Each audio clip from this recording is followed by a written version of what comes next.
a long time ago. I don't know why we're such good friends with Israel. This never gets explained to me why it's in America's interest. It's a fucking huge foothold in the Middle East, and America just uses it as a launching post for any military operations they want to do in the Middle East. It just doesn't make sense. Like they give a fuck. America doesn't give a. Doesn't feel like they don't give a fuck about the people there. They're not like, yeah, we support Israel for like their political beliefs. They don't give a fuck about that. It's a piece of land and it's a strategic piece of land. So they're just like, yeah, whatever. They can do whatever the fuck they want as long as they let us keep putting fucking bombs there. Who gives a shit? I just think they're traditionally not support, like float another country so much. Yeah, seems like we're the ones paying for the dinners and everything, and it's like, where's our flowers? Where's something for me? Come on. Well, they are what you get. What America gets is that they just have like this fucking huge piece of land where they can just put like if tomorrow America was like, yeah, we're gonna bolster security in the Middle East, we're gonna send 20,000 troops to Israel. Israel would be like, sweet, they don't care, but they can't do that to like they can't just like ring up Jordan and just be like, yeah, we're bringing. To Jordan, to Egypt, to any of them. You can do that to anyone, but then you've got to fight the cunts there. Whereas Israel, they're just like, welcome you. Oh, no, not in Egypt, not in Jordan, no. I mean, we have Saudi Arabia as our friends. Yeah, Saudi Arabia. We have a ton of places. Well, yeah, but Israel's like the number one, like sort of place where they put and this makes me want to play Risk. You might want to play Risk. Yeah. Ooh, Risk is so fun. I was watching the Seinfeld episode where they were playing. Oh, that's I watched it just a couple days ago. and Newman's like, Ukraine is weak. He's like, you're about to lose Ukraine. I'm coming around from the side. And he's like, I have forces still. Ukraine is weak. Ukraine right for the plucking. And the guy in the subway is like, I am from Ukraine. You not talk about Ukraine like this. I take your silly board and smash. Like, the fact that they had the most unrealistic part about that whole thing was that they had somehow managed to get that board onto a moving subway car and maintain some sort of semblance of the most unrealistic part about that was that anyone gave a shit about the game after 15 minutes. Because that game takes fucking 10 years to play. Online, it's fast. Take too long. Like that's one of those. There's a ton of games where when you play them online, it's like, oh great, now there's a computer that knows the rules, so there's no card reading, there's no arguments. You just get your points. And if something's like Magic the Gathering is a great example. Like where sometimes you got to sit there and do math. Like well, this repeats 3 times 6, but that's a multiplier out. And he's like, I got green protection. And you're like, oh, well that reduces this.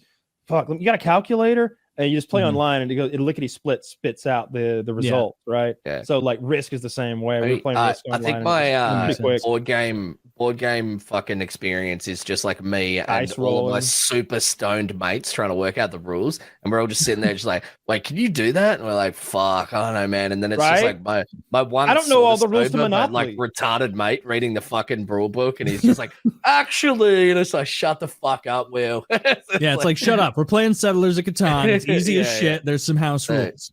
We played Settlers of Catan a little while ago when we were real fucked up, and my brother was like, me and my brother were arguing for some reason, and it was his set of Catan, and I was drunk as fuck, and so I was like, fuck you, fuck your longest road, and so I plucked like the longest road pieces. I got like 2 of them, and I just chucked them in my mouth and ate them.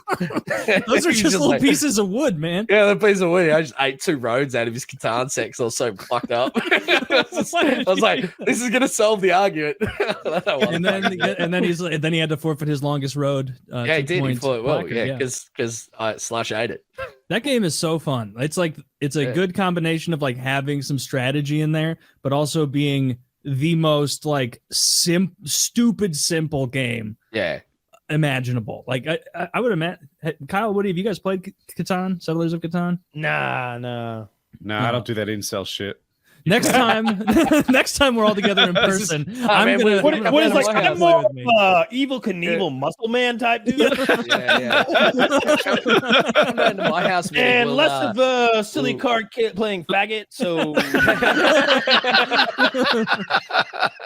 Woody, come down to my house, man. We'll get some ketamine. We'll fuck each other. We'll play Catan. It'll be sick. Actually, you're selling it. Okay, I bet. Be sick, dude. Yeah, get on the. If you play Catan, I'll talk you. Yeah, first we go right back. Get on the T-stroke. Let me go in the back here a little one stroke. We're going to start with a little tickling foreplay. I was gonna say there's tickle fights involved, right? Yeah, just be a competition to see who can get me out of this hole fast. Hey there, Woody. I want you to take a little ketamine and imagine you're a little kangaroo, pop in my pouch. Yeah, climb on in there. It's nice and warm. I'm picturing warm. Like the movie from like Woody's eyes, like seeing Slush, like, and they're like getting darker, and Slush walking in like, "Hey, fib to you, it ain't ketamine." Oh no! Ever heard of roofies, cunt?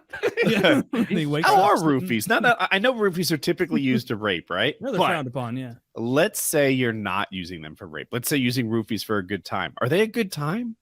Like, would it be fun for like a husband and wife to take a couple roofies and watch Netflix? Roofie and chill, baby. Come on. Just ask it. Just like just drowning on your own spit. I can just see the Reddit thread. So I asked my wife to roofie and chill, and then she moved out. Or she would have if she could have. If you remove rape as your roofie motivation, are they a good time? Is it cool to be roofied? It seems like rape is I think rape is the only part about roofies that's fun. I mean, I think that the roofie is made like it's gonna knock you. Like I imagine it's going to knock you out. Like you won't be there to enjoy. Does it high. make You're just gonna be. I think you're just out, right? They're just sleeping pills. Roofies sound lame. I think you're just unconscious. Like you are not with it anymore. So you're not having fun. I wouldn't imagine. I think it also has the quality of preventing you from forming memories. It's one of those like, I don't remember what happened kind of situations. How do you, I mean, if roofies just make you go to sleep, how do you get them back to your place? You like a gardener's wheelbarrow. How did we line up on wheelbarrow? Because our minds think similarly, and we're aiming for the same result. So it just gets there. Wheelbarrows exactly. You take him literally, and then you go from there. It's just like a benzodiazepam. It's just like taking a fuckload of Valium. Well, that would knock you out or kill you. Well, rape talk aside, Tarkov is about to have one of its biggest